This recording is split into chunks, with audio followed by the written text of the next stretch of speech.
शेरशाह आबादी एसोसिएशन के दीगर जिम्मेदारान, मुअज़्ज़ज़ उलमा कराम और यहां पर मौजूद अपने आंखों में गम व गस्से की चिंगारी ली हुए शेरशाह आबादी के गय्यूर नौजवानों, मैं सबसे पहले उन तमाम लोगों को मुबारकबाद देता हूं जिन लोगों ने आज इस मुजम्मती जलसे का इनेकाद किया है।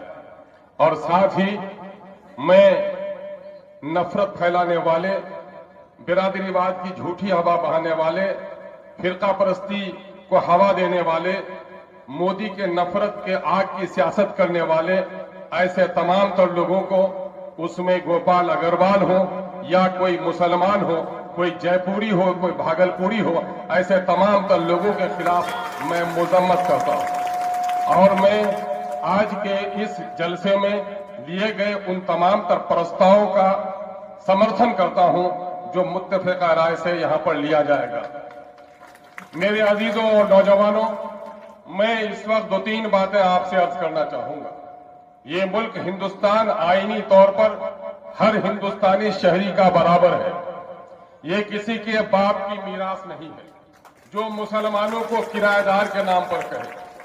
मैं मुबारकबाद देता हूं मारवाड़ी भाइयों को जिन्होंने मारवाड़ के इलाके को छोड़कर सीमांचल के इस इलाके में कारोबार किया, कारोबार को तरक्की दी। मैं उसे हिंदुस्तान की औलाद समझता हूं और अपना हिंदुस्तानी भाई समझता हूं। ठीक उसी तरह से जिस तरह से वेस्ट बंगाल के नहर बनाने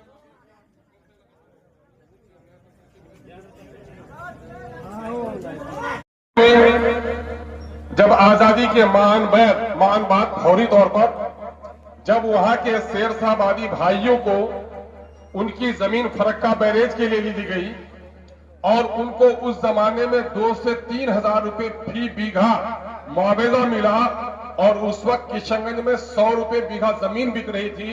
ये यही बंगाल के मालदा के इलाके के रहने वाले हमारे हिंदुस्तानी भाई जिन्होंने सीमांचल में आकर जमींदारों की ओसर, बंजर और जंगली जमीनों को खोदकर उससे सोना निकाला और खेती का तरीका बताया, आज अगर उसको कोई विदेशी कहता है तो ऐसे जालिमों के खिलाफ लड़ना हमारे लिए जरूरी है। मेरे भाइयों, इस मुल्क में विदेशी का रहना जितना जुर्म है, उससे बड़ा जुर्म किसी देशी को विदेशी कहने का है। और यह जुर्म जो कोई भी करेगा